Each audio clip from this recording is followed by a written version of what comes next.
Vishnu Padaya Krishna Prasthaya Bhutale Srimate Bhakti Vedanta Swaminiti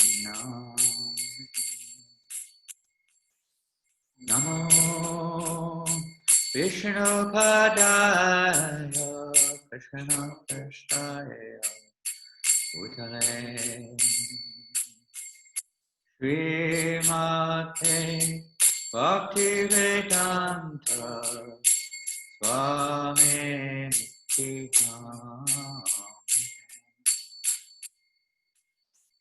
Namaste Saraswate Deve Gauravani Pracharine Nirvasesha Sunyavadi Astachare Satarine Namaste Saraswati Deve Gauravani Pracharine Nivasesha Sunyavadi Paschachare Satarine Shri Krishna Chaitanya Prabhu Nityananda Shri Advaita Gadadhar Srivasadi Gaurabhakta Vrinda Shri Krishna Chaitanya Prabhu Nityananda Gadadhar Srivasadi Gaurabhakta Vrinda Hare Krishna, Krishna Krishna, Hare Hare, Hare Rama, Rama Rama, Hare Hare, Hare Krishna, Krishna Krishna, Hare Hare, Hare Rama, Rama Rama, Hare Hare, Hare Krishna, Krishna Krishna, Hare Hare, Hare Rama,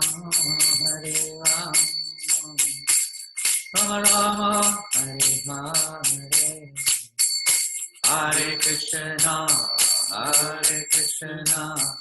Krishna Krishna, Hare Hare, Hare Rama,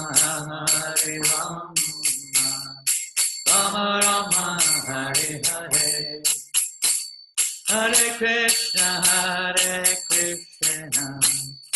Krishna Krishna, Hare Hare, Hare Rama, Rama Rama, Hare Hare, Hare Krishna, Krishna Krishna, Hare Hare, Hare Rama, Rama Rama, Hare Hare, Hare Krishna, Krishna Krishna, Hare Hare, Hare Rama, Rama Rama, Hare Hare, Hare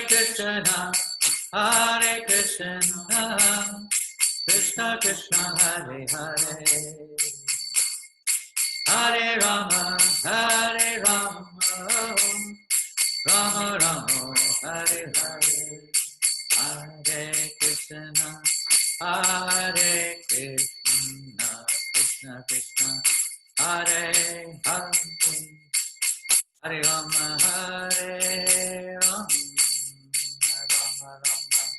Hare Hare, Hare Krishna, Hare Krishna, Krishna Krishna Hare Hare, Hare Rama Hare Rama, Rama Rama Hare Krishna, Hare Krishna, Krishna Krishna Hare Hare, Hare Rama Hare Rama, Rama Hare Hare, Hare Krishna, Hare Krishna, Hare Hare, Hare Rama, Hare Rama, Hare Hare, Hare Krishna, Hare Krishna, Krishna Krishna, Hare Hare, Hare Rama, Hare Rama, Rama Rama, Hare Hare,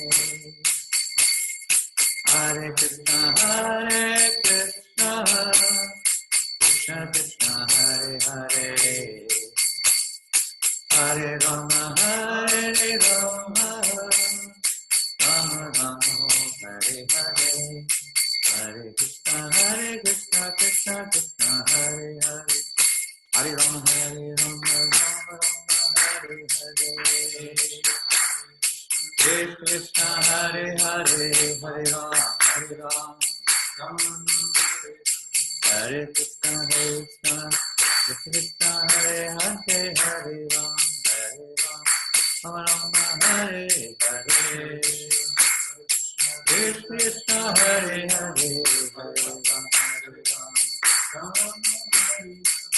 Hare Krishna, Krishna Krishna, Hare Hare, Hare Rama, Rama Rama,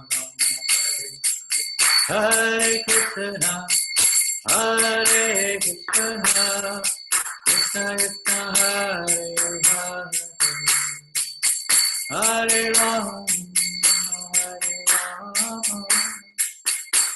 Rama, Hare Krishna, Krishna Krishna, Hare Hare, Hare Rama, Rama Rama, Hare Hare, Hare Krishna,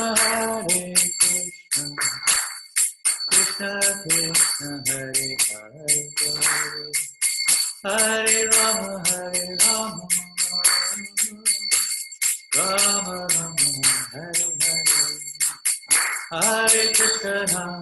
Hare Krishna, Krishna Krishna, Hare Hare, Hare Rama, Rama Rama, Hare Hare, Hare Krishna, Krishna Krishna, Hare Hare, Hare Rama, Hare Rama, Hare Hare, Hare Krishna, Krishna, Hare Hare, Hare Rama, Hare Rama, Rama Rama, Hare Hare, Hare Krishna, Krishna Krishna, Hare Hare, Hare Rama, Hare Rama, Rama Rama, Hare Hare, Hare Krishna,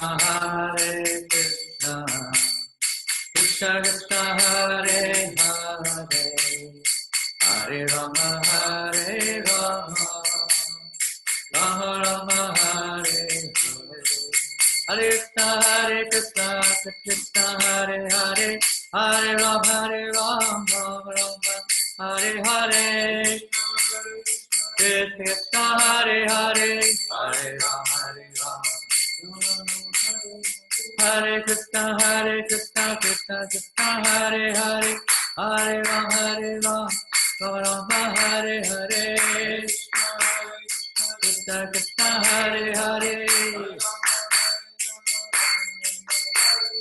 Hare Krishna Krishna Krishna Hare Hare, Hare Ram, Rama Rama Hare Hare,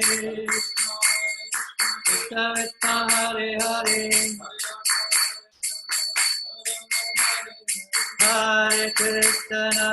Hare Krishna, Krishna Krishna Hare Hare, Hare Rama, Rama Rama Hare Hare, Hare Krishna, Krishna Krishna Hare Hare, Hare Rama,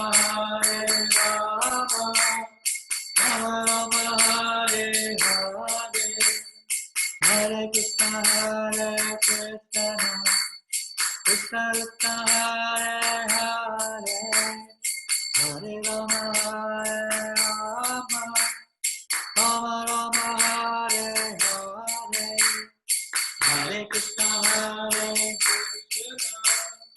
Krishna Krishna Hare Hare, Hare Rama, Rama Rama Hare Hare, Hare Krishna, Krishna Krishna Hare Hare, Hare Rama, Rama Rama Hare Hare, Hare Krishna, Krishna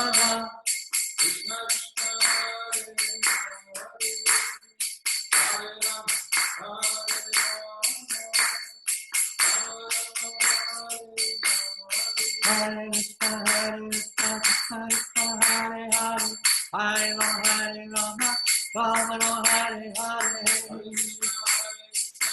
Krishna,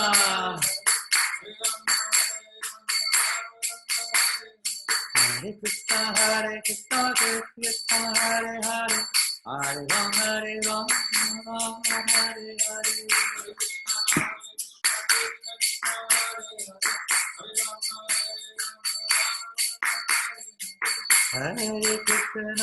Hare Krishna, Krishna Krishna Hare Hare, Hare Rama, Rama Rama Hare Hare, Krishna Krishna, Krishna Krishna Hare Hare,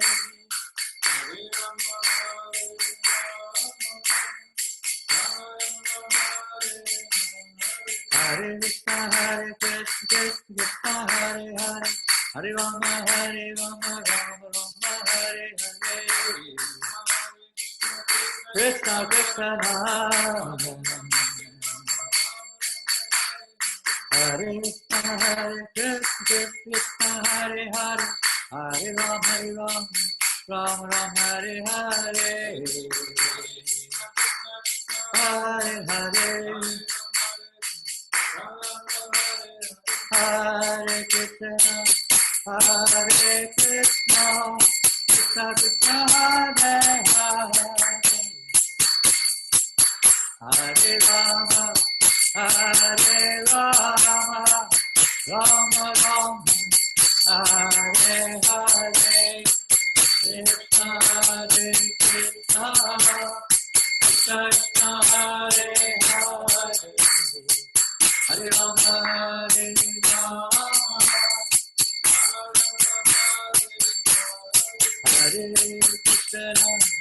Hare Krishna, Krishna Krishna Hare Hare, Hare Rama,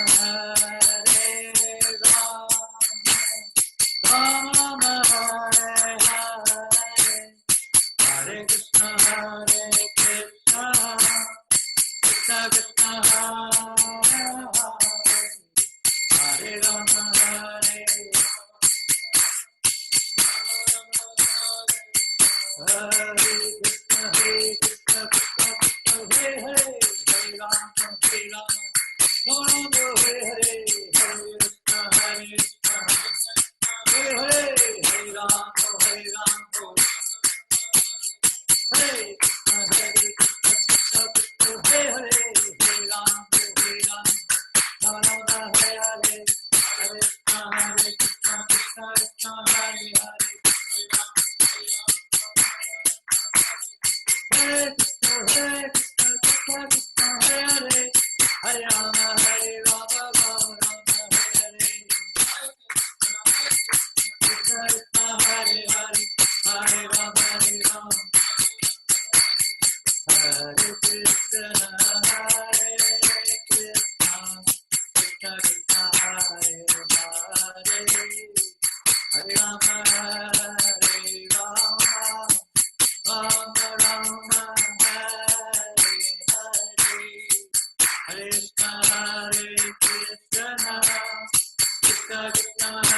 Krishna, Hare Krishna, Krishna Krishna, Hare Hare, Hare Rama, Hare Rama, Rama Rama, Hare Hare, Krishna Hare Krishna, Krishna Krishna, Hare Hare, Hare Rama, Hare Rama, Rama Rama, Hare Hare, Hare Krishna, Hare Krishna, Krishna Krishna, Hare Hare, Hare Rama, Hare Rama, Rama Rama, Hare Hare, Hare Krishna, Hare Krishna, Krishna Krishna, Hare Hare, Hare Rama, Hare Rama, Rama Rama, Hare Hare, Hare Krishna, Hare Krishna, Krishna Krishna, Hare Hare, Hare Rama, Hare Rama, Rama Rama, Hare Hare, Hare Krishna, Hare Krishna, Krishna Krishna, Hare Hare, Hare Rama, Hare Rama, Rama Rama, Hare Hare Krishna, Krishna Krishna, Hare Hare, Hare Ram, Ram Ram, Hare Hare.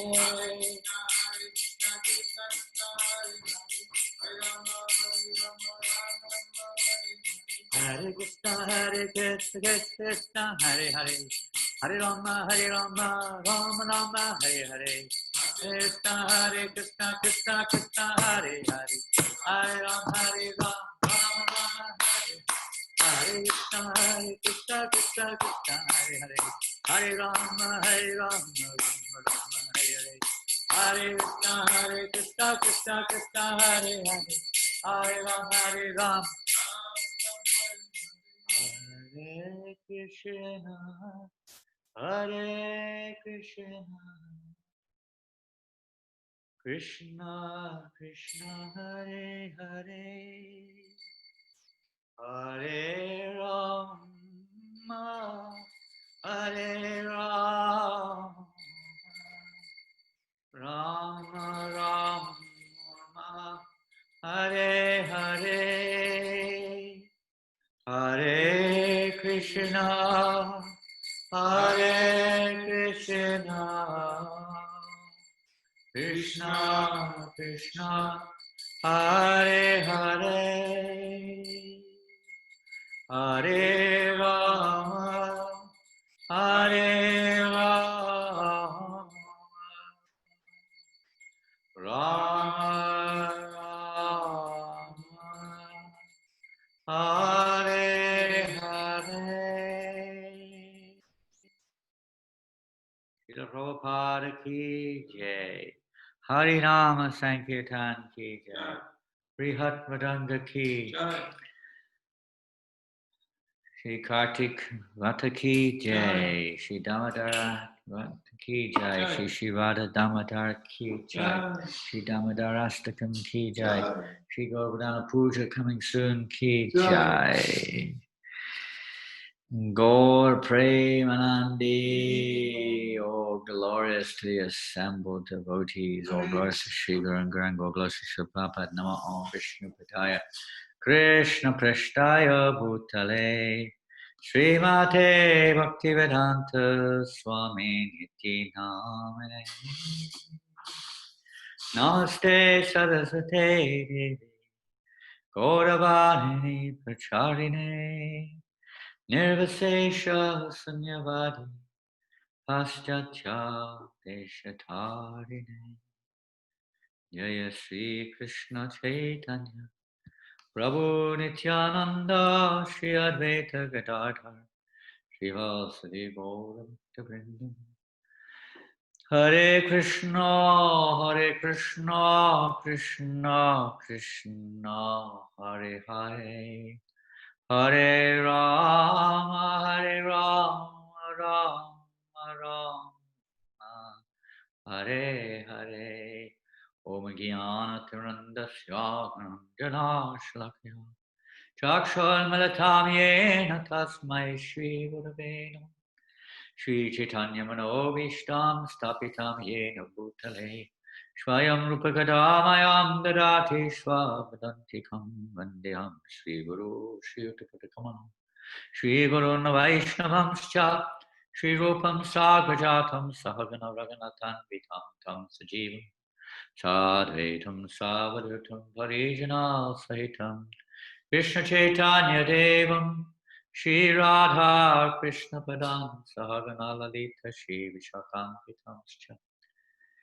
He Krishna Karuna Sindhu Dina Bando Jagatpate Gopesha Gopika Kanta Radha Kanta Namostute Tapta Kanchana Gaurangi Radhe Vrindavaneshwari Vrishabhanu Sute Devi Pranamami Hari Priye Panchakapaturubhyasya Kripasindubhyevacha Patitanam Pavanebhyo Vaishnavebhyo Namo Namaha Jaya Sri Krishna Chaitanya Prabhu Nityananda Shri Advaita Gadadhar Srivasadi Gaur Bhaktivinoda Hare Krishna Krishna Krishna Hare Hare Hare Rama Rama Rama Hare Hare Hare Krishna, dear Prabhus all over the world. On this, here in France, is a beautiful, bright, early winter morning, clear skies. We wish that the sky of our consciousness was so clear and so bright, with the sun of Krishna illuminating our consciousness. And this dark world which we're in, with so many clouds, we can hardly ever. We make a little glimpse of the sunlight, but hardly a glimpse of the sun. Only in the presence of those sunlight, those devotees who carry the Lord in their heart, who their lives are for Krishna and nothing else. Sometimes in their presence we get a glimpse of that Krishna sun, that transcendental personality. Tomorrow is Govardhan Puja, and perhaps many of you are celebrating at home or online, or maybe you're going to a temple briefly, or maybe you're lucky. I think in New Zealand the temples are open for the public, and in Australia more or less some are restricted, some are more or less restricted. In most countries there's restrictions on our extremely important activity of festivals. ISKCON is a movement to create festivals so that people can become attracted, can become absorbed, become engaged. Every moment for a pure devotee is a festival bringing pleasure to Krishna. Festivals mean to please Krishna, to remind us of Krishna, and to bring pleasure to Krishna. So that's you could say, on an upbeat note, that in our good fortune that we have come across Srila Prabhupada and the mercy of Lord Chaitanya coming through him, who's giving us this opportunity to enter into this eternal festival of Sankirtan festival. But even if we cannot physically associate so much, we can still associate in the heart, or we can associate now, of course, through social media and various other methods of feeling the association of devotees. And Krishna knows everything. He knows sometimes we may think of how unfortunate we are. We can't go to the temple, how unfortunate I am that I can't, attend a class, at least not physically, and so on, or go on the street to distribute books or whatever, festivals, unfortunate we are, etc. But actually we're very fortunate, because if that's actually our feelings, that feeling of feeling unfortunate is actually very purifying. Because why are we feeling? And most in the material world, people are feeling unfortunate because they can't go to the sports event or the music event or the party or the liquor shop or whatever it is. They just can't do what they like to do the way they did before. And they're feeling most unfortunate for so many reasons. But the devotees are misfortunate is because they're thinking in relation with Krishna. So that's actually the most fortunate. And that's very, very purifying. Sometimes we take it for granted. We go to the temple, and sometimes we're hardly there even. Our minds are somewhere else, or sometimes we're even engaging in activities which are not favorable to devotional service. But this type of situation makes us appreciate more the association of devotees, helps us to appreciate the temples, helps us to appreciate the mission of Srila Prabhupada more and more, just how we kind of grow to accept it as being the norm, but how rare it is in this world, how fortunate we are, and the billions of people on the planet, very few have this opportunity. Because in reality, no matter what happens around us, for a devotee, it doesn't have to interfere with our relationship with Krishna. In fact, the harder the situation, the more it can enhance our relationship with Krishna.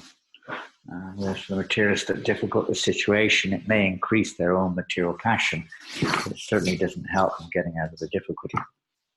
The devotees, they get out of difficulties by taking shelter of Krishna. So we're very, very fortunate to have this reminder, in a sense. One of my godbrothers this morning, in fact, maybe you're on Dandavats or some other forum you may have seen. One of my godbrothers, a senior sannyasi in ISKCON, also passed away this morning. His name is Bhakti Govinda, how to pronounce it? Vaidurya Maharaja, I think. He's a very senior devotee, one of the first devotees in ISKCON. He joined ISKCON in 1967 or early 68 in San Francisco. He was one of the first 100 initiated disciples of Srila Prabhupada. And he's been residing in Delhi for quite a long time due to various reasons, amongst them ill health. And this morning he left this world early this morning, India time. So let's all pray that his onward journey is very, very, very, very auspicious. I'm sure it will be. Situated at the lotus feet of Shiva, very attached to Srila Prabhupada, extremely. Krishna Nandini, another wonderful devotee from America, I don't know very well, but she was very active in North America with the Grihastha team, and I think in other areas of communication and so on. She also passed away maybe yesterday. So this is a reality of so-called life, is that we have to leave this body sooner or later. We may wonder, well, wait a minute, what's the point? We may question, what's the point of all that we do in this lifetime if it's all lost? It is a question which any intelligent person would ask. I would imagine, what's the point of it all? Why we're fighting, why we're struggling, why we're getting so excited about things, well, we're going to leave it all behind. Whenever, we don't know. It could be any moment. It's not going to be very long because our life is very short, very short. So human life is meant for not just questioning, but it's finding answers. Answers are there, but we cannot see. Just like we look at the sky when there's clouds, we can't see the sun. We have an idea that there's a source of light because it appears to be light in the direction of the clouds. But the clouds, we sometimes think the clouds are the source of light, but they're not. We sometimes think that the material energy is the source of our happiness, but it's not. It's just a veneer, a very thick one, the modes of material nature through which actual light, happiness, and eternity and knowledge permeate through in a perverse way. And we get a little tiny reflection of happiness, a tiny reflection of bliss, a tiny reflection of love, a tiny reflection of knowledge and eternity, at least the feeling therein. But it's not the real thing itself. It is, but it's perverted. It's related to, but it's very perverse from the original source of Krishna, the origin of everything. Coming through the modes of material nature, his qualities reflect in this material world in a very minute proportion, tiny portion. And we identify due to ignorance that is the source, that is it. We just have to try to increase the material or the reflective situation for my liking, and then I'll have my perfect situation. And even if we do temporarily think like that, it doesn't take long before Mr. Time comes along. And that's the end of that. Game up. Okay, kids, come on in. Time now. Time to go to school. Time to change. Time to whatever. Time for moving on. So we can't keep these things in this world. They're only flickering reflections on the platform of the three modes of material nature based upon our desires. Just like light is reflected on water, when the water is wavy, then the reflection looks very strange. Because of the water, not the object which is being reflected, but the water upon which it is reflected. So similarly, Krishna's senses, at least his qualities, are being reflected in this world, but because they're based on our desire and the three modes of nature, therefore we see things upside down, all kinds of different shapes and sizes, and some we like and some we don't like. And so life goes on. So last week we were discussing the nectar of instruction. We'll carry on today with the nectar of instruction, which is, Prabhupada said last week, basic guidelines for neophyte devotees. How it's aimed at step one is to try to control our senses. And we read, or we heard the week before last, maybe a few weeks ago, we heard how tolerating or the urges, controlling the urges, means to engage those urges in a way that they no longer are, let's say, inimical to the purpose of human life. Most people are controlled by their senses, almost invariably in this world, by the mind and the senses, and thus are dragged around accordingly in the wheel of samsara. So human life is an opportunity to get free of the control of the mind and the senses, but to bring the mind and senses under control. And there's a process, there's a practice to do that. There may be many different, say, versions or different methods of trying to do that, but most of them are just still within the purview of the material world, at most up to the stage of sayugya or impersonal liberation. But the process of devotional service is not just to control the senses, it's to engage the senses in our eternal role, our eternal nature, a constitutional way, not just a conditional way. Maybe people like to engage in the mode of goodness, some pious people, conditional way, or they follow religious rituals, a conditional way to help us to come step by step, maybe, but to the platform of spirituality. But the process of bhakti yoga, being the eternal constitution of the living entity, is not conditional. We may be conditional in our relationship to bhakti, but bhakti is not conditional in itself. We may be covered, and therefore we don't actually quite grasp what bhakti means. We take a little bit according to our, say, so-called discrimination, but we don't really understand the real essence of bhakti. So there's a process to clear away in our hearts the misunderstandings, the impurities in our hearts, which prevent us from the actual association of Bhakti Devi or pure devotional service. Even though pure devotional service is present in the form of a pure devotee, we're not actually digesting. We're still in a diseased condition of life, identifying ourselves with this illusionary world. So there's a process of trying to wake up or come out of this impurities, these various obstacles which block our path towards Krishna or towards rising above the clouds of illusion and entering into the spiritual realm, entering into the realm where Krishna is always present, visible, always present, but he's not visible in this world in the sense of our recognizing him in this world. So he reveals himself. So we see when we go above the clouds, then we can see the clear sky, we can see the sun. So it's a process of clearing away the clouds. So we carry on. Last week we started the second verse, and if we can put that on the board, on the screen, that would be nice. Text number 2. I don't know if Janananda has it readily available. We'll go to verse number 2 of the Nectar of Instruction, Upadeshamrita. And I'm sure you all have a copy of this book. If you don't, please get one copy. It's a very important book. Prabhupada said for neophyte devotees. As we mentioned the week before, a few weeks ago, the ultimate goal is to enter into that spiritual realm, the highest highest platform in that spiritual realm being Radha Kund. But we don't start on the highest platform. We have to go through step by step by step. So neophyte devotees, regulating our senses, engaging our senses. And now we're hearing a little bit about various characteristics which are unfavorable for the execution of pure devotional service. So together we would chant, Atyahara prayashascha prajapo niyamagraha janasangascha lolyamcha shadbir bhakti vinashyati. All together. Atyahara prayashascha prajapo niyamagraha janasangascha lolyamcha shadbir bhakti vinashyati. One more round.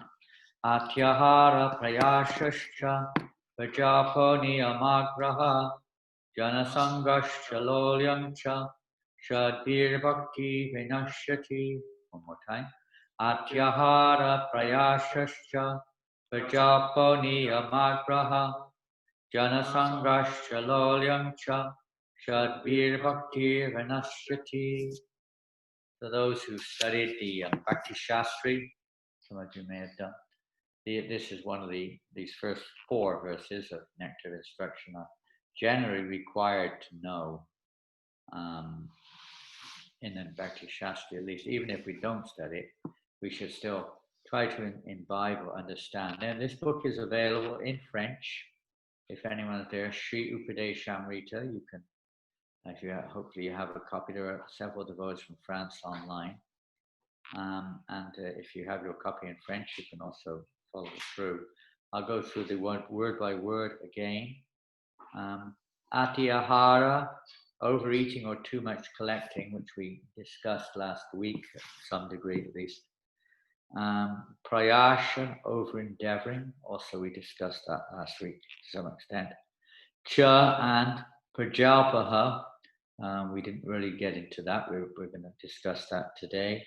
Idle talking, niyama, rules and regulations, agraha, too much attachment to, or agraha, too much neglect of. We may discuss that today also.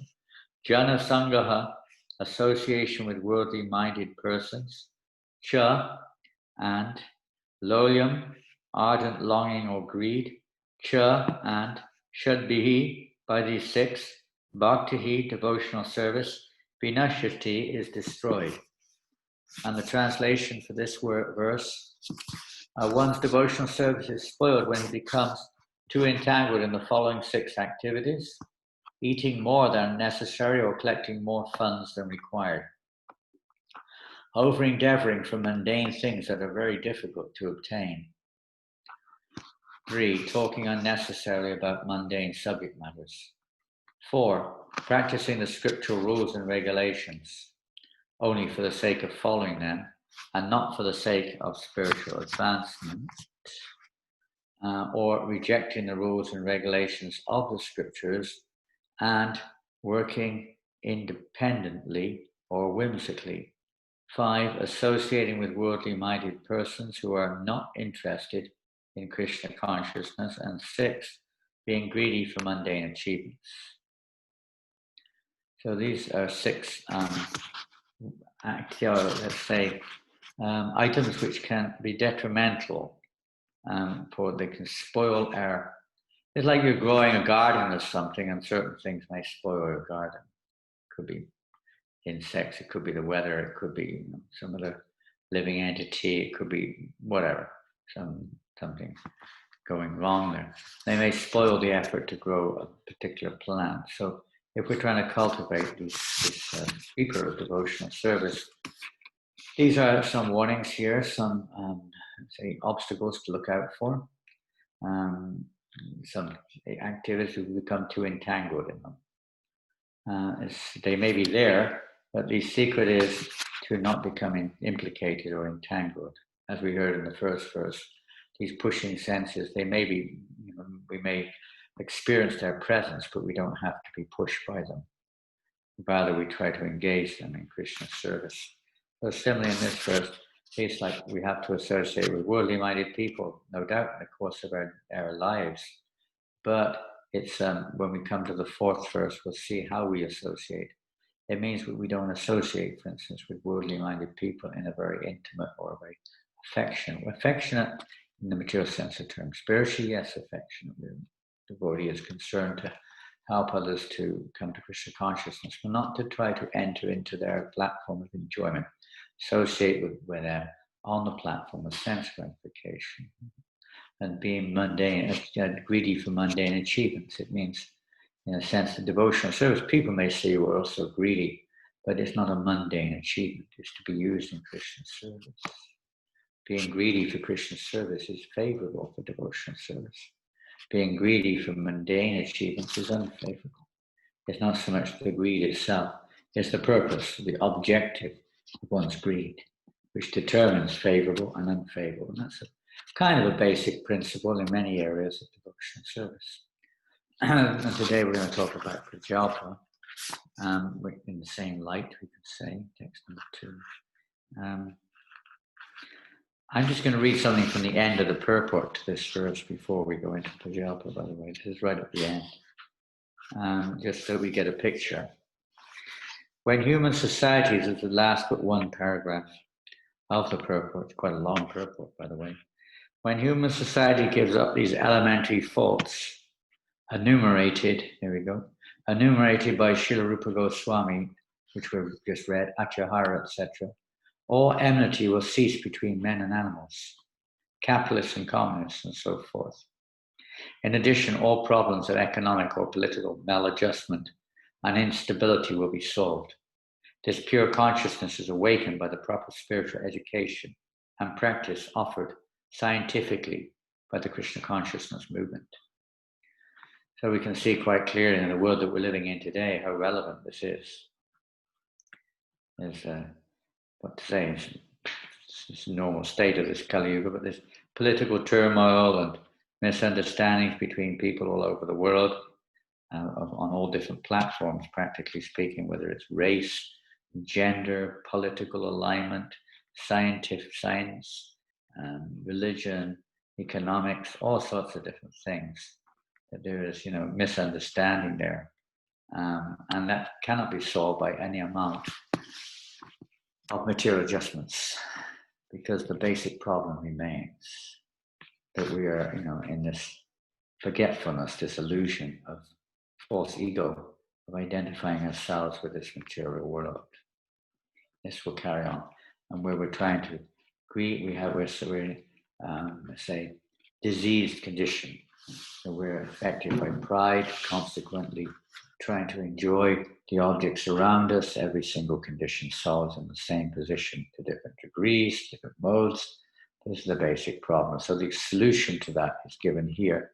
There's nothing to do with which political party or with which kind of system one uses, which religion one follows. If the basic problems still remain, it doesn't make much difference changing from red to blue or green to yellow. It's all the same. Man to woman, the problem still remains unless we follow the prescribed method of solving the problems given herein by Rupa Goswami. And if we follow this practice, Prabhupada says here, and all enmity will cease. And this is a scientific proper spiritual education and practice offered scientifically. Scientifically means application, and one gets the result. We have to apply it properly, of course, according to the situation we're in. This Krishna consciousness movement offers a spiritual community that can bring, this is the next paragraph, that can bring about a peaceful condition in the world, which many people are hankering after, I guess.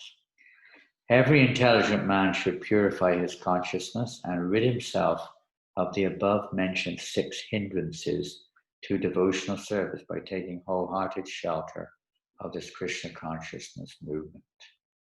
So this is Prabhupada's appeal to us.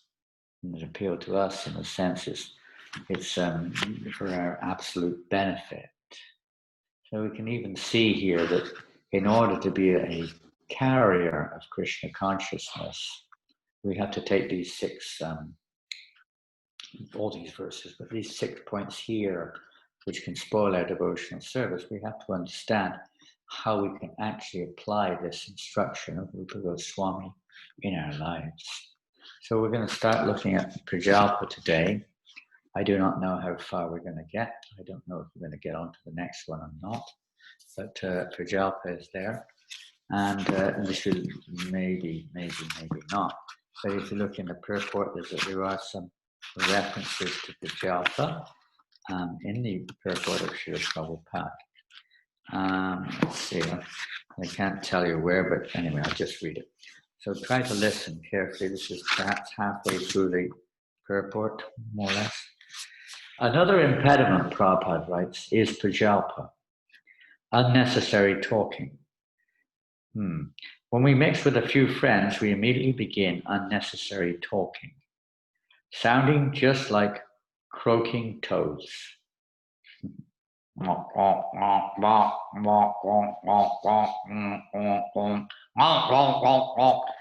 going at each other, trying to think of something to say, even if it's useless. We're trying to think of something to say, some conversation, something to impress those around us, something to make us look good, knowledge or something or another, some joke, something to try to impress people. Prajalpa does no good for anyone, entangles us in this world. If we must talk, we should talk about the Krishna consciousness movement.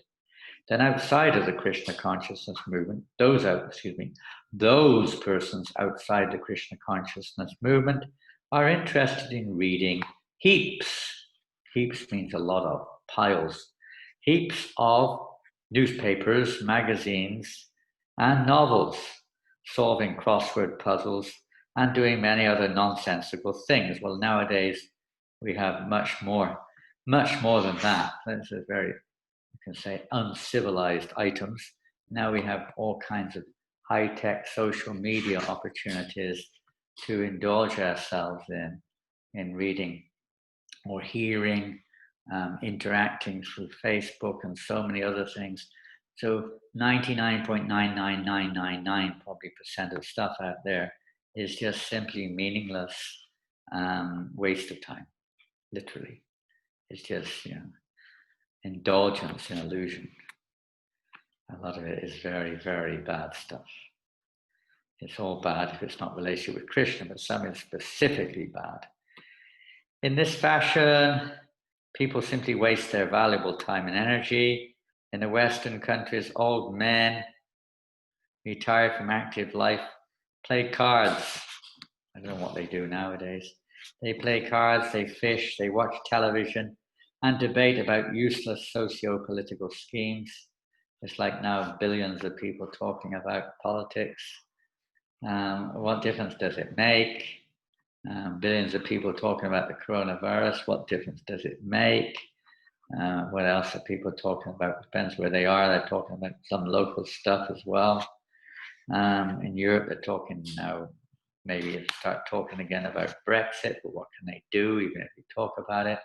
What use is it? It doesn't really solve any problem whatsoever, just to share one's mental speculation with other similarly conditioned souls. All these and other frivolous activities are included in the Prajalpa category. Intelligent persons interested in Krishna consciousness should never take part in such activities. Pretty hard, huh? When we're living in this world, social world. Yeah, a watch, please. Pretty hard to avoid. Everyone around us wants to talk nonsense, pretty much. Family members, society, work. And when you go on the social media of any kind, you'll see it all over the place. The news is there. Temptation to go into the news and just get, then we start talking about it. Happens to everyone. But when we're reminded of these things, maybe it helps us a little bit to realize that's not really our real business. So I'm going to go now to a very wonderful book, and I don't recommend you to read it at this point unless you're doing an extra instruction course. This deals with Bhaktivinoda Thakur's commentary on the Upadeshamrita verse by verse. And he particularly comments on this particular verse, which we're discussing today. And I'll go through a few of the things. And I'm going to go back basically to the first point, Atyahara, briefly, and then come to Prajalpa. It's very ecstatic, actually, to go through. This is from a book called Sri Bhaktialoka, Illuminations on Bhakti, bringing light to Bhakti. Sometimes, we're chanting and doing a reading and service, and still we seem to be in darkness. Something's not quite right in perhaps our formula or our understanding or something, association, whatever. So you won't be able to follow this. You don't have to, maybe you don't have the book, and even if you do, I'm taking different bits here and there. It is most important, he says, to consider the deep meaning of this verse. For anyone who wants to engage in pure devotional service, it is especially necessary to follow the instructions of this verse. For one who neglects to follow these instructions, attaining devotion to Lord Hari is extremely rare. So you could say, one thing to take into account. If we want to attain real devotional service to Lord Hari, and not just like an external practice, which may be good to bring us on the road, but if we really want, there's one thing to meditate on serving somebody, there's another thing to actually serve them. It's one thing to do what they like at a distance, there's another thing to do what they like when they're personally present.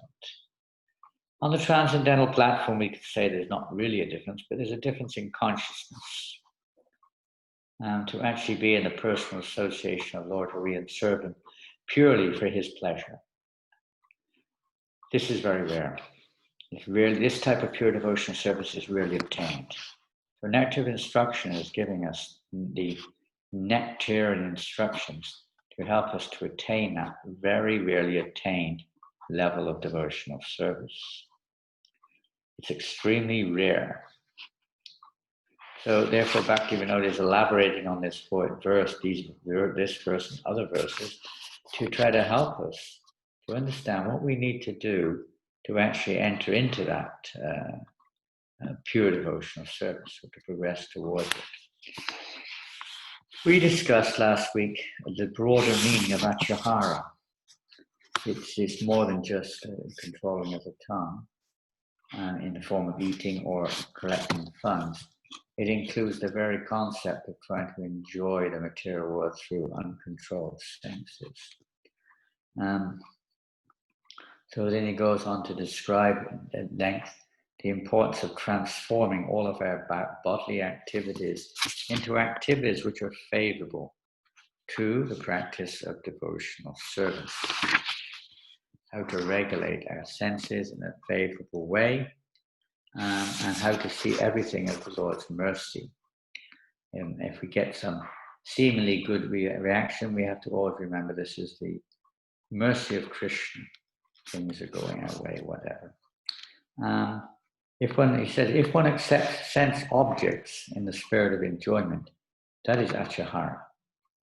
No matter what it is. It can be even related to devotional service.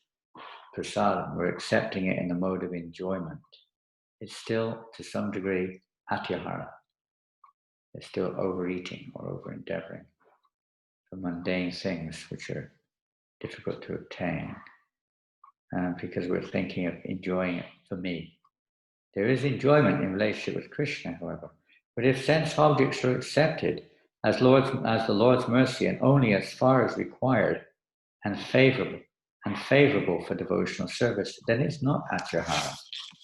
So that's another aspect. We don't accept things which are not necessary or unfavorable. Or we restrain ourselves from eating food which is not necessary, or obtaining things which are not really necessary in the service of Krishna. Otherwise, the risk of Atyahara is there. The materialist easily becomes greedy to enjoy the finest tastes, and being afflicted by hunger, he becomes extremely agitated and enthusiastic to eat the available food. Perhaps you've all had that experience. Becoming very agitated and you just want to eat. This is a material urge. Whenever this type of urge will arise, it should be controlled by the cultivation of devotional service. The injunction to reject atyahara mentioned in the second verse is a constitutional rule because it pervades all of our activities in life. This desire to see oneself, and the position of seeing oneself as the central enjoyer. To forget the purpose of our life is to bring pleasure to Krishna. So that's constitutional. And constitutional rule, whereas just not to eat too much is a conditional rule. It's specific. The injunction of the first verse is conditional. The injunction of this verse is constitutional, or it's a permanent factor. If a householder collects more than his requirement, then that is an impediment in his devotional service and in his achieving the Lord's mercy. We have this tendency that sometimes we go into people's houses and there's masses of obstacles there, objects rather, masses of objects there of all kinds of sorts, different types of things from 1954, different things we picked up all over the world, different, remnants, different reminders, different different things from different countries, different places, different times, collecting, hoarding. Some people hoard money in the bank, some people hoard different items for no practically beneficial reason, just some kind of attachment there. It's maybe putting on shows sometimes, all the different trophies that you may have won for fishing or for bowls or darts or sports of some kind, whatever, all the different certificates that we received at different levels of our lives, all the pictures of our family going back from babyhood right through our marriages, this thing, that thing, everything. And then keeping all of those things we had, all the magazines, newspapers. Sometimes people keep masses of newspapers in their cupboards. And so many things. And shoes, 50 pairs of shoes, 200 pairs of something else, and all kinds of junk. All this keeps us tight, holds us back in our spiritual life, unless they're being used favorably in Krishna service, which is unlikely. But if they are, then that can be it can be favorable in helping us go forward. But if they're not, then it can be like a weight which we're carrying as we try to proceed on our spirit. That's just external. What to speak of internal? We hold on to all kinds of material concepts due to pride. We have so many different, philosophies about this and that, which we're proud of, or maybe our material achievements, or maybe our material activities, which we previously did, which we're still trying to enjoy on the mental platform, if not on the physical one, at least on the mental platform. It could be anything. It could be music. It could be people, social scenes we were involved in. It could be sport, which we were involved in. It could be many things. It could be, the list is unending. But we hold on to these. We're still accumulating them within our hearts. We're still accumulating material knowledge. This is also atyahara, and unnecessarily a knowledge which is not constitutional, knowledge which is not going to help us to attain our eternal condition and our eternal situation as servants of Krishna. This is all atyahara. And we work very, very hard for all of these things. And that becomes prayas. Over endeavoring. Sometimes we're fighting over things, struggling to get what we want. Yes. So then we come on to prayas, this over endeavoring. If prayas, Bhaktivinoda Thakur says, is not given up, devotion will never arise. So as long as we're still very enthusiastic and very greedy for more and more in this material world, we think the devotional service, like mundane religion, is simply to facilitate our temporary or conditional concepts, our conditional desires, our conditional aspirations. Then devotional service will never arise, as we see in the Bhagavad Gita several times. The wise person, they give up all of these various endeavors for temporary sense gratification. They know they're the cause of suffering.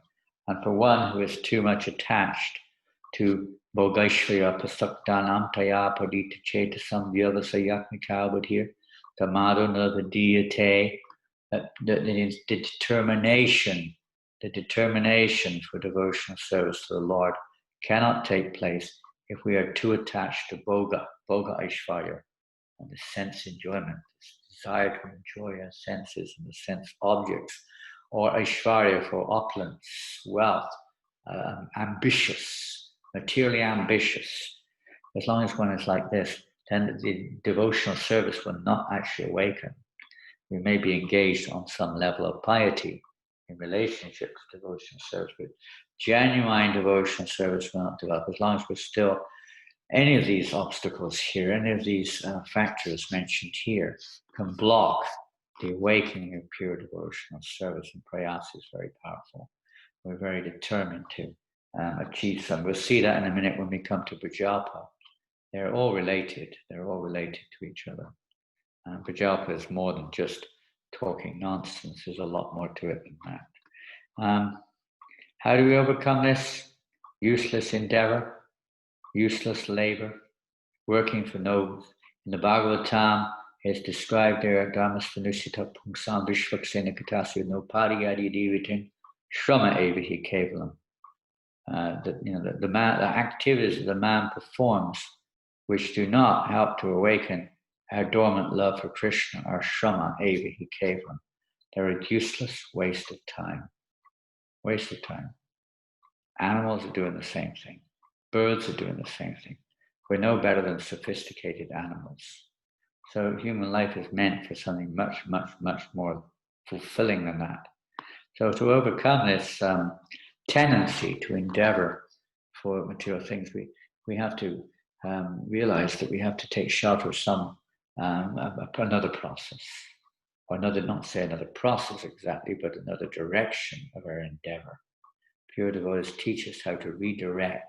Prabhupada used the word dovetail, how to turn the direction of our greed, direction of our whatever, our endeavor towards Krishna, and not just towards putting ourselves, turn our endeavor towards putting Krishna in the center, like deity worship, for instance, preaching about Krishna, distributing books about Krishna, prasadam, offering everything to Krishna, distributing prasadam, hearing about Krishna, chanting about Krishna.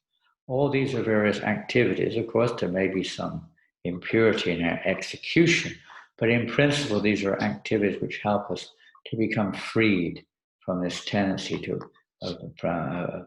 prayash, or mundane prayash, mundane endeavor for temporary results.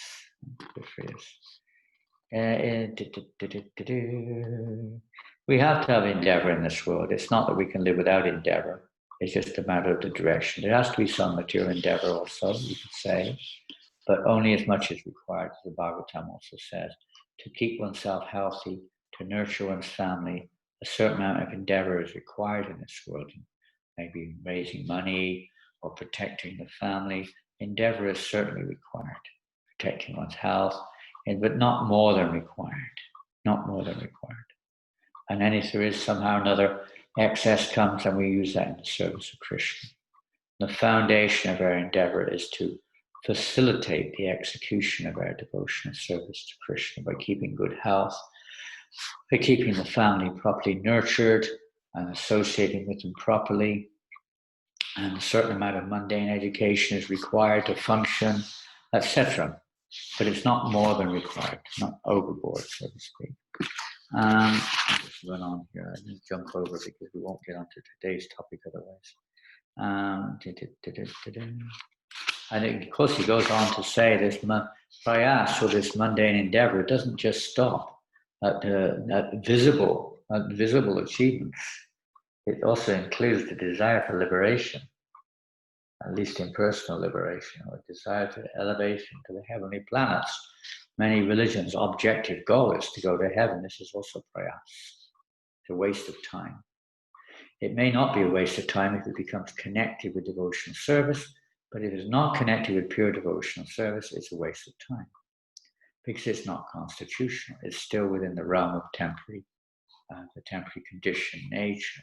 Even liberation up to Brahman is not our eternal constitution. It's only a partial. It's a release from our conditioning, but it's not an entry into our constitution. It's only a tiny fraction of our constitution. Doesn't awaken within itself the actual nature of the soul, the full nature of the soul.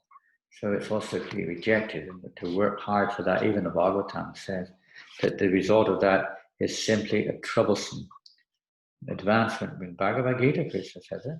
Advancement is very troublesome. To make progress in this discipline is always difficult for those who are embodied. Bhaktivinoda goes on to describe, there's karma prayas, jnana prayas, all these different endeavors for karma and for the knowledge, be it mundane or otherwise. Knowledge which is not necessary to understand one's constitution. It may be necessary at different stages. We'll come on to that when we talk about niyama agraha. Different rules or different emphasis is placed on different types of scriptures at different stages of the living entity's conditioning. Some scriptures are very relevant at some stages, but they have to take us to the next platform. And if we don't go further, then we're blocking our advancement in spiritual life. We remain absolutely attached to the instructions of at the neophyte stage. We can't go further. Then we remain neophytes. We don't progress in spiritual life. One has to be follow those instructions. Even Jesus said there are many things I have to tell you, but you're not ready to hear them because you can't even follow the ones I'm teaching you now. So if we follow the ones that are relevant to our present situation, the realization will come and consequent eligibility to move on to the next stage of bhakti or devotion. The occupation, we discussed it already. So Varnashram is this, the whole system of Varnashram is given by Krishna to facilitate this gradual evolvement of our consciousness. And which services are favorable in different situations. All this is discussed in these purports of Bhaktivinoda Thakur. And he describes that there are two kinds of devotees. They're called Svanishta and Parinishtita. And the Svanishta devotees, they're basically materialistic. But they're following the path towards purification, but general religion is supposed to fall in this category. Whether it does, that's another subject, but it's supposed to. And, the Varnashram falls for most people. Even the Parinishtitas, they may also follow for the sake of teaching others, even though they're beyond it. The Parinishtitas, they are not attached at all to material achievements. Their only objective is devotional service. They're addicted to devotional service. And they may sometimes perform materialistic or seemingly material activities, pious activities. They're not contrary. Those are not contrary to devotional service. If it helps bring others to devotional service, they're favorable for their purpose in life. They may also perform to attract others. The devotees who are nirapeksha, they're neutral. The devotees are neutral in this sense. Accept activities favorable for devotional service without caring for popular approval. Sometimes the Parinishtitas, there's still some element there, performing devotional acts in a way that attracts or impresses others. But the Nirapekshas, the actual devotees who are really situated in pure devotional service, have no real interest in that. Their only interest is pleasing Krishna. And they only accept those things which are favorable for pleasing Krishna, not really worrying about popular approval. So that's why we have different opinions and sometimes misunderstanding between devotees, because devotees are on different stations.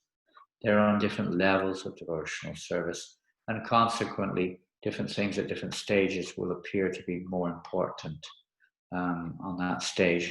They will not understand this level of more advanced devotees on the path of bhakti. So I think we'll go on now. Here's an important point. The biggest thing of all, the prayas for attaining pratishta. Now, pratishta means fame, recognition. is the lowest of all kinds of prayas. Because that's a big one, even in the so-called circle of devotion. This desire to be recognized, this desire for fame is it says here, is the lowest of all kinds, the most degrading of all kinds of prayas, even more than trying to obtain material objects, and so on. But this desire for fame is the most dangerous of all. And later on, again, under Janananda, we'll hear a lot more about this dangerous, you could say, prayas, this dangerous endeavor, and the endeavor, the types of mentality, that dangerous mentality that we may be careful to associate with, which may cause us to also become entangled in prayas. Association being very important.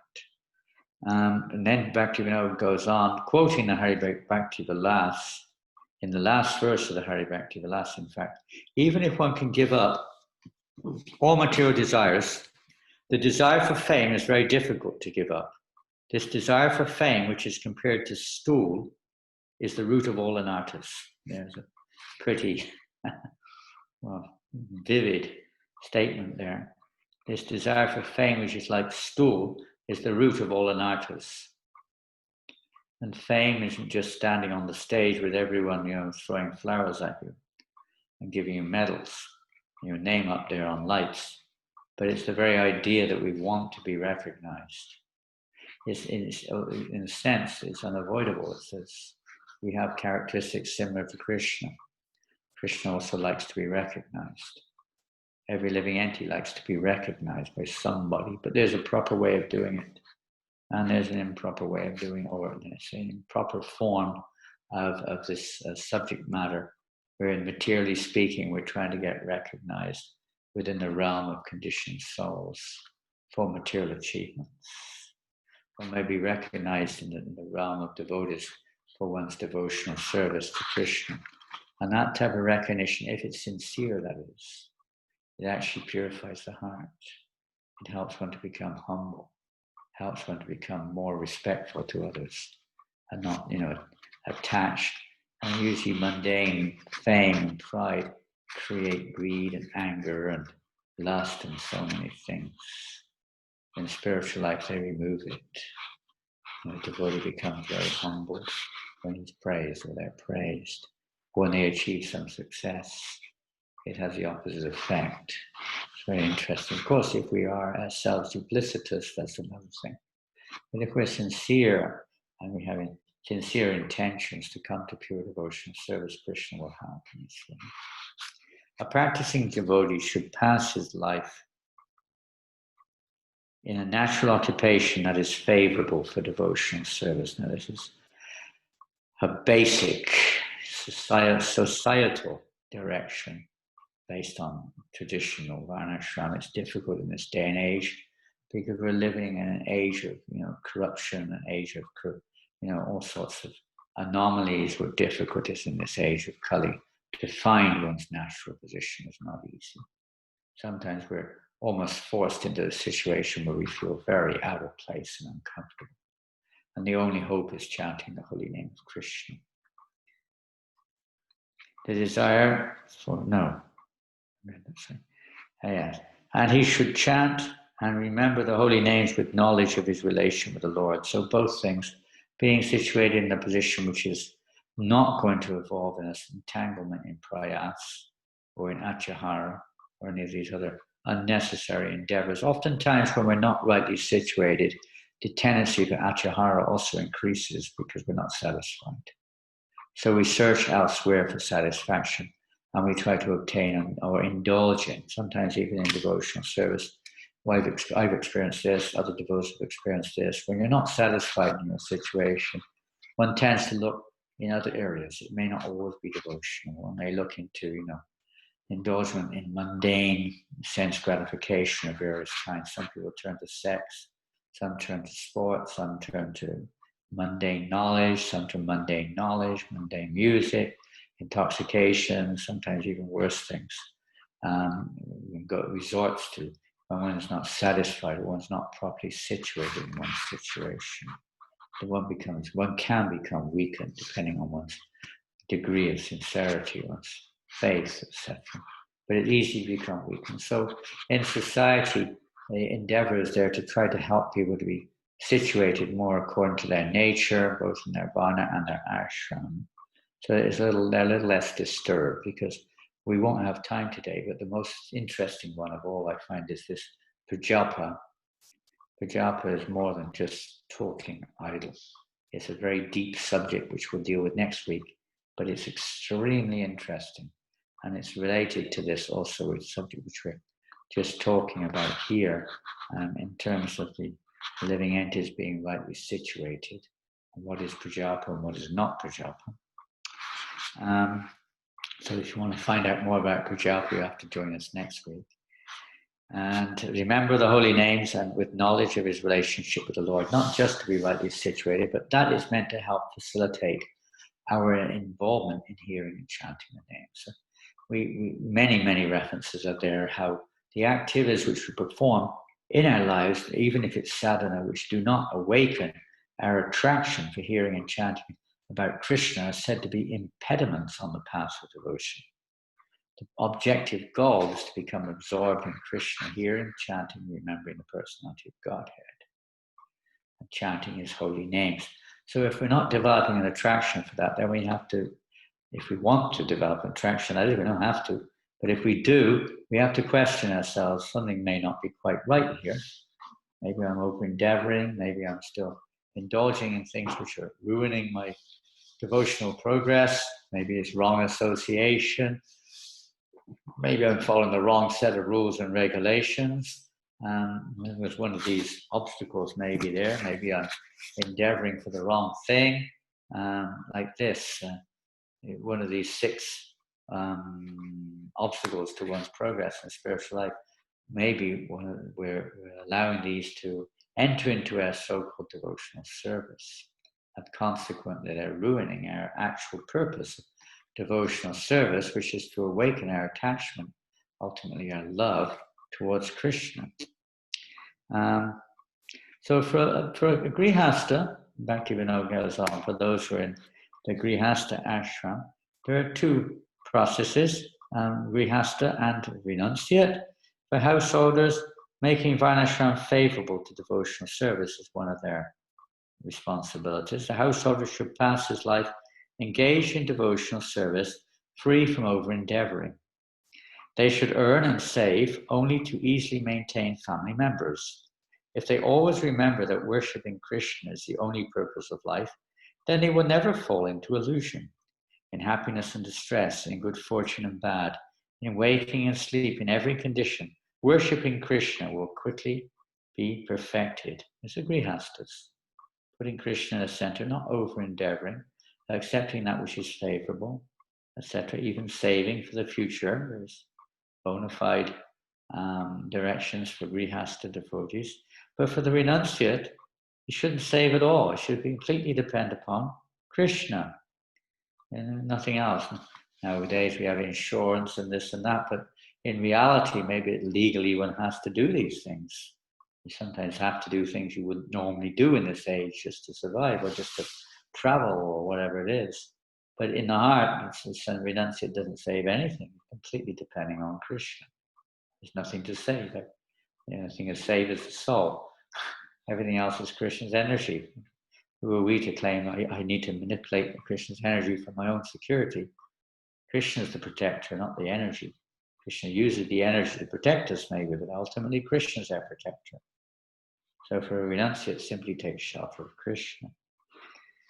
I'll just finish off. If one takes shelter of the holy names with humility, then by the mercy of the Lord, without prayas, without this unnecessary endeavor to cover myself with this thing and that thing, all knowledge of the absolute truth that should be known awakens within the heart of a simple devotee. That also refers to knowledge. One does not need to read books more than required. Another form of prayas is you're going to read this book, that book, that book, everything and anything, and bits here, bits there. Take a bit from this scripture, a bit from that scripture, read everything. if it's favorable for devotional service, if it actually awakens the qualities of a Vaishnava, if it awakens our attraction for Krishna, let so be it. As long as it's, within the realm of our responsibility or our position in life, let it be. But if it doesn't, it can also fall under prayas, even though we're reading scriptures, even though bhakti scriptures sometimes, because we don't know what to do with them. We're misusing them, don't understand them, etc. One has to read that which is relevant, hear that which is relevant, so we can apply it, and then consequently move to the next stage. As Bhaktivinoda says here, all knowledge of the absolute truth that should be known awakens within the heart of the simple devotee. One who's not duplicitous, one who's not got an ulterior motive, one who's not interested in Prajalpa Haribol. This knowledge is never attained by independent prayas, only attained by prayas in relationship with Krishna. Hare Krishna. So I'll finish there for today. And if there are any questions, please feel free to ask.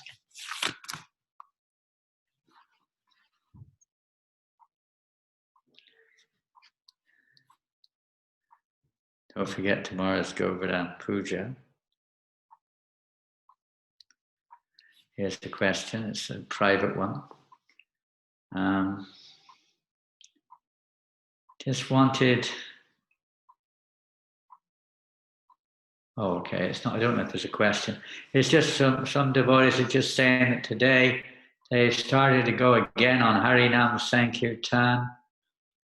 I'm not sure if today is Diwali where you are. I don't think it is where I am, but maybe you are celebrating Diwali today. I don't know. Is that right? Oh, you are. Some of you are celebrating Diwali.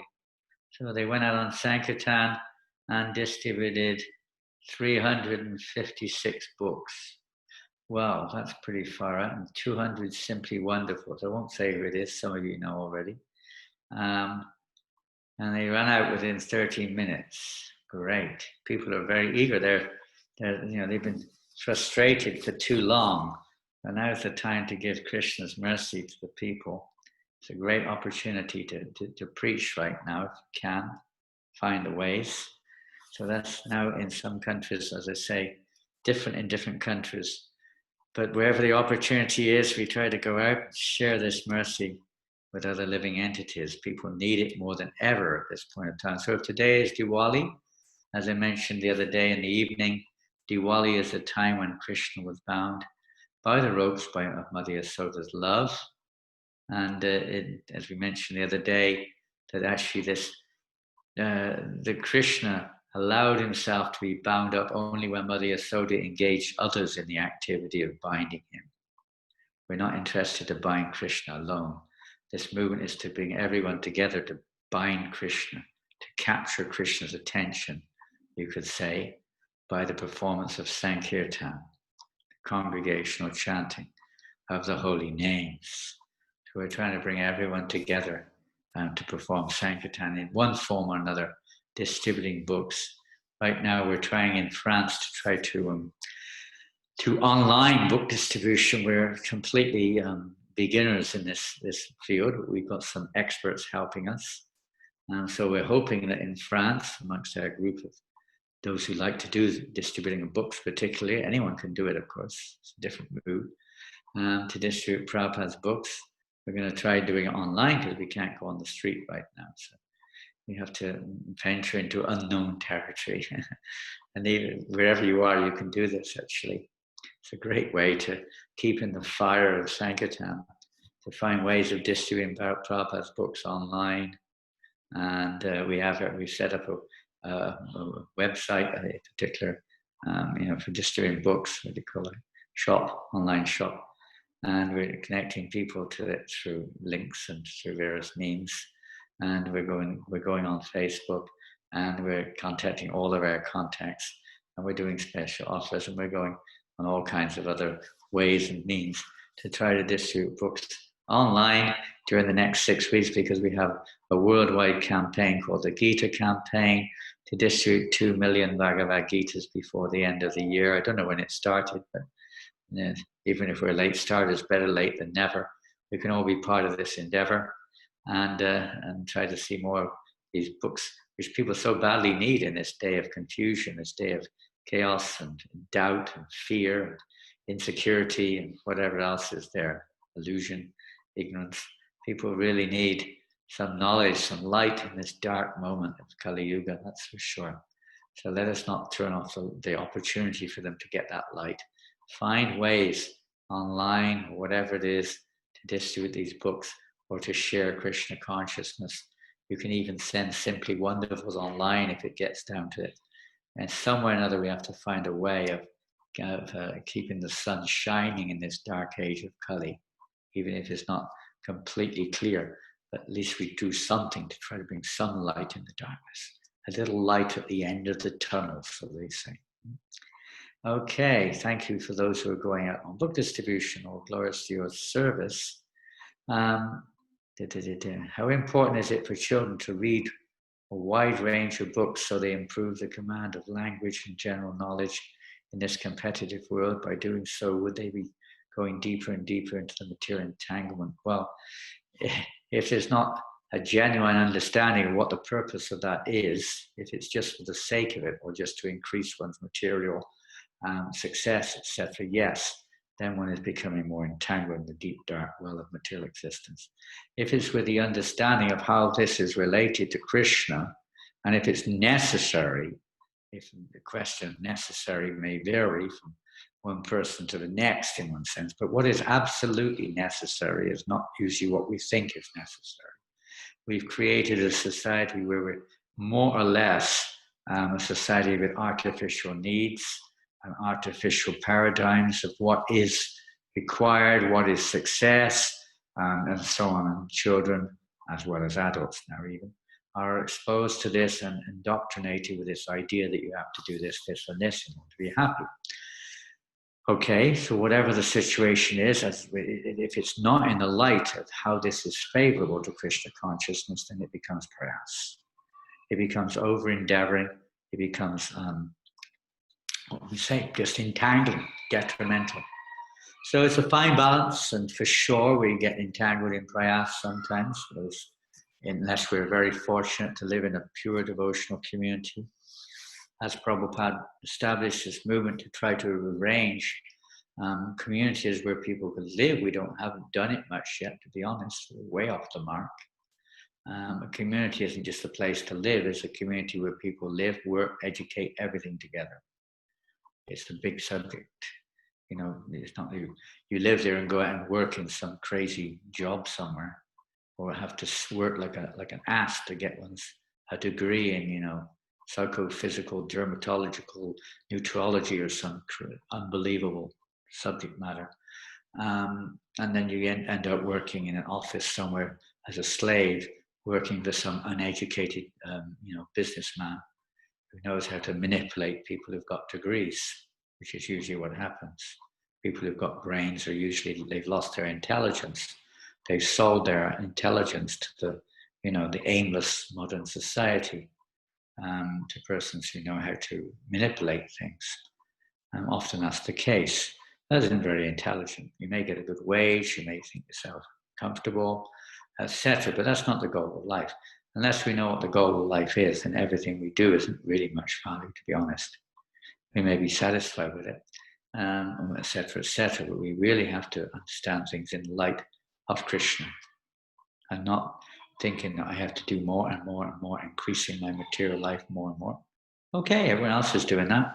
What's the big deal if another person falls into the same illusion? Human life is to wake up, not to become entangled like this, but to inquire into the nature, the absolute truth. That should be the goal of our life. Yes, Bhagavatam says, human life is not meant for sense gratification. We should live a healthy life with what we need to survive, but the main energy, the main goal of our life should be God realization. What human life is meant for, not meant for economic development. Modern society has created these artificial needs. We're all entangled in an education system to facilitate this artificial economic development and so on, the developments of society. It's all artificial. What education we need? Very little. According to our nature, we only need that much education. But we always go overboard, practically. We try to. Unless we don't have any energy left, we don't have any time left, we don't have the spirit left for spiritual life, because we're too absorbed in trying to fulfill material goals. So if children are educated with this in mind, then basically speaking, they're under the control of Putana, the first demon who tried to influence the Krishna with this illusion, poisoning the consciousness of the living entities. Their only sole role is to try to awaken other living entities to their relationship with Krishna. Try to give knowledge of our relationship, or the process whereby we can understand our relationship with Krishna. That's real knowledge. Other knowledge is constantly changing. It's constantly even changing, not just in terms of its presence, but in terms of the actual character of the knowledge which we're being taught. What I was taught at school is a different science to what's being taught now. It's under the same title, but they've changed many of the theories, many of the conclusions have changed. It's not real knowledge at all. It's just relative analysis of a subject which already exists. Even if you had knowledge of it, it doesn't change the fact that the subject still exists. It's going on anyway. So to find out our real knowledge, or our real identity of who we are, if we only understand a little bit about what's around us, but knowledge is to understand who we are. And that's real knowledge. Subject, unfortunately, Prabhupada said, not many institutions today are teaching that sort of knowledge. Very rare, extremely rare. It's all about the external. So both can go on. Ishopanishad said both go on, but they have to be in the light of Krishna consciousness. We need a certain amount of material knowledge, not more than needed, but it should be in the light of Krishna consciousness. Then it becomes light. Let's see. When offering food, how do we choose what is most pleasing to Krishna rather than to ourselves? Again, this will depend upon our station in devotional service. For those who are in the neophyte platform, it's only natural we're going to choose that which is favorable to us, that which I like. The beginning stage, like a child, you don't, to a certain extent, you give the children a balance, what they like. Also, you don't just restrain them from what they like entirely. Usually not, anyway. There's usually a balance, depending on the situation. So encouraging, yes. Whatever you do, Krishna says, Yat karoshi yadashnasi yajohosi dadasya. You do it as an offering unto me. Whatever it is, you're doing this, you're doing that. So this is karma mishra bhakti. It's mixed with our own karma, our own conditioning, but it's related to bhakti because we're offering it to Krishna. We offer it to Krishna. Now, what makes this a progress is we offer it in the way we're supposed to offer it. There's regulations to offer the food to Krishna, so we do that. The more advanced devotee or more advanced platform, well, let's say stepping stone, you then learn what, you go to the temple and you just eat what's offered there in the temple. You're not thinking whether it's usually very tasty because usually the devotee is cooking away, which is pleasing to people anyway. So it's usually very, very tasty. And we may not be thinking that, favorable to Krishna or not. We're just having the good fortune of taking those remnants, which are cooked primarily for Krishna's pleasure. They should be. The more advanced devotee only knows what it's like. If you love somebody, you know what they like. You don't have to ask somebody. If you don't know what that person likes, you have to ask somebody who knows. So if we want to advance at different stages, this will come up. We'll ask somebody, what does Krishna like? What will be now, again, time, place, and circumstance. It may not be possible to get it. Maybe you've got some health issues. You have to take that into account. It's not because you don't want to offer Krishna what you want, what he wants, but you have to eat. You have to survive. You have to look after your health. So sometimes you don't have time to cook more than that or to prepare more than that. So considerations there have to be taken into account. But whatever it is, we try to offer it in nice consciousness to Krishna. And the pure devotees would just simply, even if it's palatable or not palatable, they accept prasadam. Even if they like it or don't like it, they offer Krishna what he likes. But that's, we can't imitate the pure devotees of the Lord. They don't do that either when they're with others. They offer that which is going to encourage others. If we try to imitate Gaur-Kishore Das Babaji Maharaj or something like that, who's, just eating, sun-cooked rice or something, once a day. Or Raghunath Das Goswami was just eating rejected rice. Or some other Goswami was just eating Sanatana Goswami, just eating the mud of the river Jamuna. It doesn't work for us. We're not on that level. We have to use a little common sense. But the main thing is to try to do it, at least offer it in the way that we are guided by our acharyas, how to offer the food to Krishna. And then gradually, as we mature, whatever is more favorable to Krishna will naturally awaken, naturally to be implemented in our devotion. Yeah. Anything else?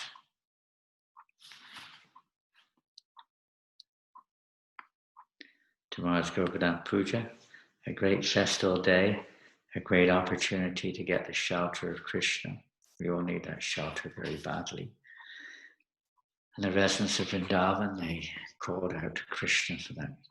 When they saw danger coming, then they called out to Krishna for his help. There's danger at every step in our lives. So we have to always be trying to take shelter of Krishna. Only he can protect us, nobody else. Other things may give some temporary relief, then it comes back again. So we have to take shelter of Krishna at every step, if we can, chanting his holy names. Hare Krishna, Krishna Krishna, Hare Hare, Hare Rama, Rama Rama, Hare Hare. Okay, now Kirtan, and we'll finish there. Thank you very much. Hare Krishna.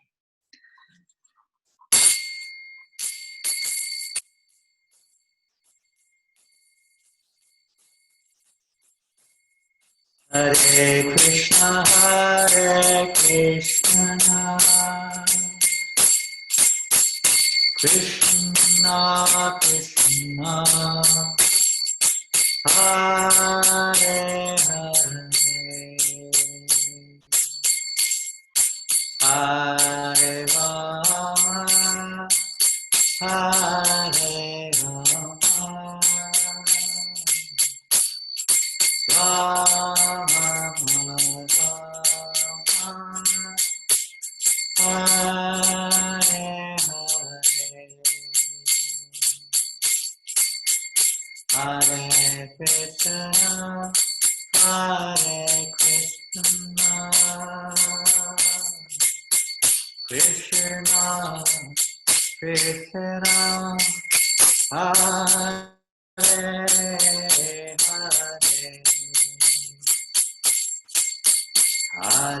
Hare,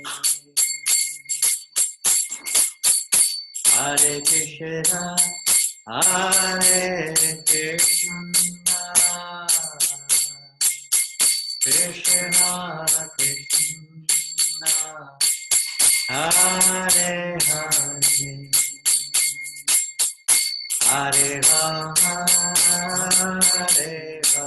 Hare Krishna,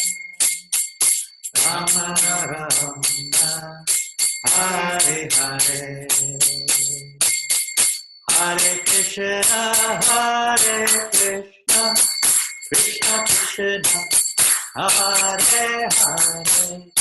Hare Rama, Hare Rama, Rama Rama, Hare Hare, Hare Krishna, Hare Krishna, Krishna Krishna, Hare Hare, Hare Rama, Hare Rama, Rama Rama, Hare Hare, Hare Krishna, Hare Krishna, Krishna Krishna, Hare Hare, Hare Rama, Hare Rama, Rama Rama, Hare Hare, Hare Krishna, Hare Krishna, Krishna Krishna, Hare Hare, Hare Rama, Hare Rama, Rama Rama, Hare Hare, Hare Krishna, Hare Krishna, Krishna Krishna, Hare Hare, Hare Rama, Hare Rama, Rama Rama, Hare Hare, Hare Krishna, Hare Krishna, Krishna Krishna, Hare Hare, Hare Rama, Hare Rama, Rama Rama, Hare Hare, Hare Krishna,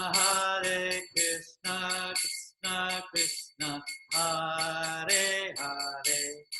Hare Rama, Hare Rama, Rama Rama, Hare Hare, Hare Krishna, Hare Krishna, Krishna Krishna, Hare Hare, Hare Rama, Hare Rama, Rama Rama, Hare Hare, Hare Krishna, Hare Krishna, Krishna Krishna, Hare Hare, Hare Rama, Hare Rama, Rama Rama, Hare Hare, Hare Krishna, Hare Krishna, Krishna Krishna, Hare Hare, Hare Rama, Hare Rama, Rama Rama, Hare Hare, Hare Krishna, Krishna Krishna, Hare Hare, Hare Rama, Rama Rama, Hare Hare, Hare Krishna, Krishna, Krishna Krishna, Hare Hare, Hare Rama, Rama, Rama Rama, Hare Hare, Hare Krishna, Krishna Krishna, Hare Hare, Hare Rama, Rama Rama, Hare Hare, Krishna, Krishna, Hare Hare, Hare Rama, Rama Rama, Hare Hare, Krishna, Krishna, Hare Hare, Hare Rama, Rama Rama, Hare Hare,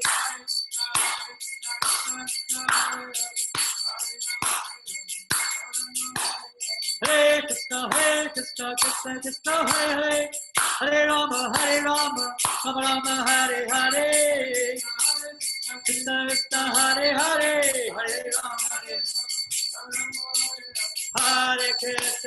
Hare Krishna, Krishna Krishna, Hare Hare, Hare Rama, Rama Rama, Hare Hare, Hare Krishna, Krishna Krishna, Hare Hare, Hare Rama, Rama Rama, Hare Hare, Hare Krishna, Krishna Krishna, Hare Hare, Hare Rama, Rama Rama, Hare Hare, Hare Krishna, Krishna Krishna, Hare Hare, Hare Rama, Rama Rama, Hare Hare, Hare Krishna, Krishna Krishna, Hare Hare, Hare Rama, Rama Rama, Hare Hare, Hare Krishna, Krishna Krishna,